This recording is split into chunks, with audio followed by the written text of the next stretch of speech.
All right, let's dive into a really fun and, let's be honest, kind of silly English idiom.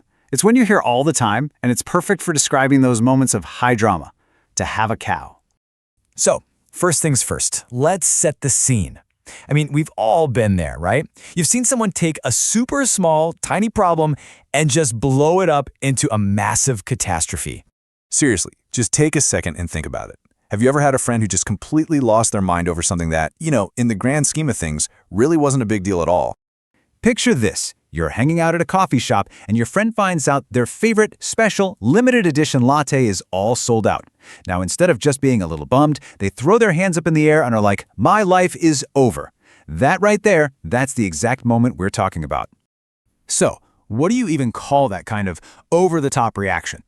Well, lucky for us, the English language has this perfect, super visual idiom for this exact situation.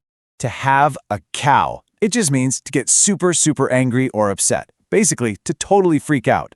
The definition is pretty simple, but the feeling it gets across is so much bigger. It's not just being annoyed. Nope, this is a full-on meltdown. Nobody's 100% sure where it comes from, but some people think it might be about the really difficult and stressful process of a cow actually giving birth, which is a pretty intense image for a pretty intense emotion. Of course, the best way to really get an idiom is to see how it's used in a real conversation. So let's look at a classic example. Okay, so here's the setup. Someone sees their friend, Mike, and he looks incredibly stressed out. He's maybe pacing around, looks panicked, so naturally they ask what's up. And boom, there it is. Mike isn't just a little bit worried. He says he's about to have a cow. He's using that phrase to show that peak level of panic and total frustration. It just perfectly captures that feeling of being on the absolute edge of a freakout.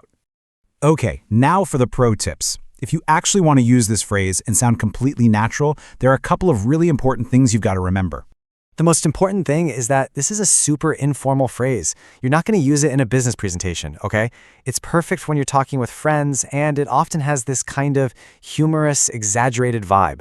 You can use it in two main ways. First, as a command, like telling someone to chill out. Whoa, don't have a cow, it's just a game. And second, you can use it to describe what happened. I told my dad I dented the car, and he absolutely had a cow. At the end of the day, just remember this. You pull out this idiom when you need to describe a big, sudden, and, let's be real, an often totally over-the-top emotional explosion. It's basically the verbal equivalent of a cartoon character with steam puffing out of their ears. All right. You've seen the definition, you've seen it in action, so let's put what you've learned to the test real quick. So here's the situation. Your friend is just about to log into a really important meeting, and their internet dies for just 5 minutes. They immediately start shouting and panicking. So how would you describe their reaction? Is it A, to feel at ease, B, to have a cow, or C, to not bat an eye? Take a second.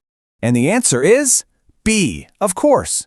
If you chose B, you absolutely nailed it. Your friend is definitely having a cow. So there you have it. The next time you see someone having a huge overreaction, you'll have the perfect phrase for it. Now you're ready for any dramatic outburst that comes your way.